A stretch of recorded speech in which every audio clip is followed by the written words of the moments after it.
So welcome to the Church of St Mary the Virgin Holm, and today we're looking at a complete audio-visual installation in this building.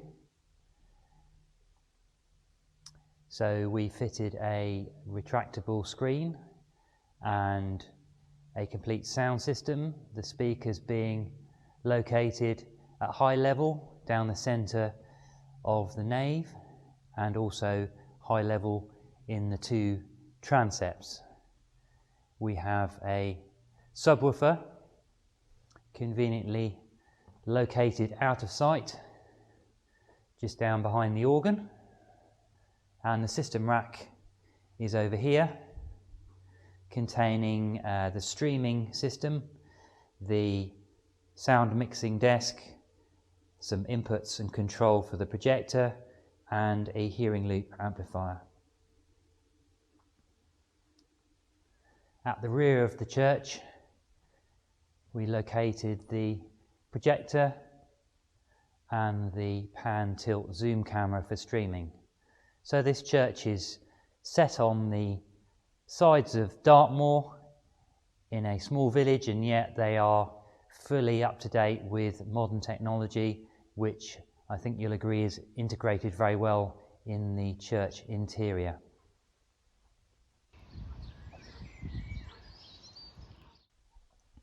So I'm here with Gillian from Holm Church up on the slopes of Dartmoor, and we've recently fitted a combined sound, visual and streaming system here, and just going to ask Gillian how she's been getting on with the system. So Gillian, any sort of initial thoughts about how the system's blessed the church, basically?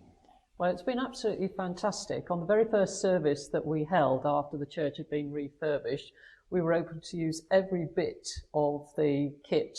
We showed a PowerPoint on the screen, we used the music, and everybody was just so impressed with what's been achieved here and got very excited about the things that we might be able to do in the future.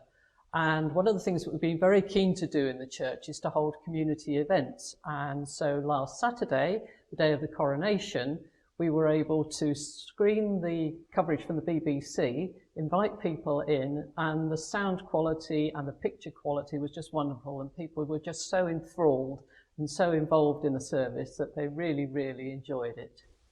That's great. So you'd say that overall the system is proven to be a great blessing to the church? Oh, absolutely.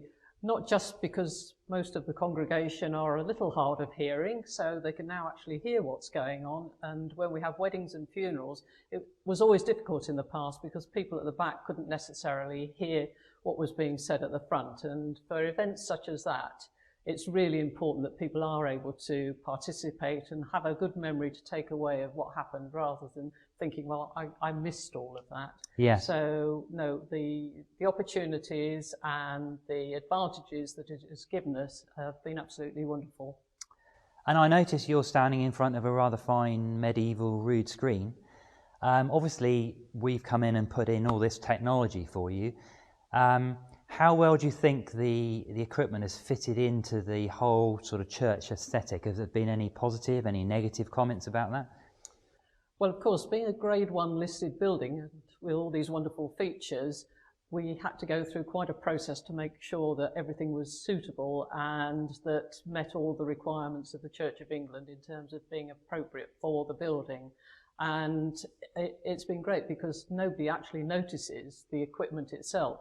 What they see or what they hear is as a result of both the lighting and the audio-visual equipment that we have, and with no adverse effect on the whole impact of the building itself.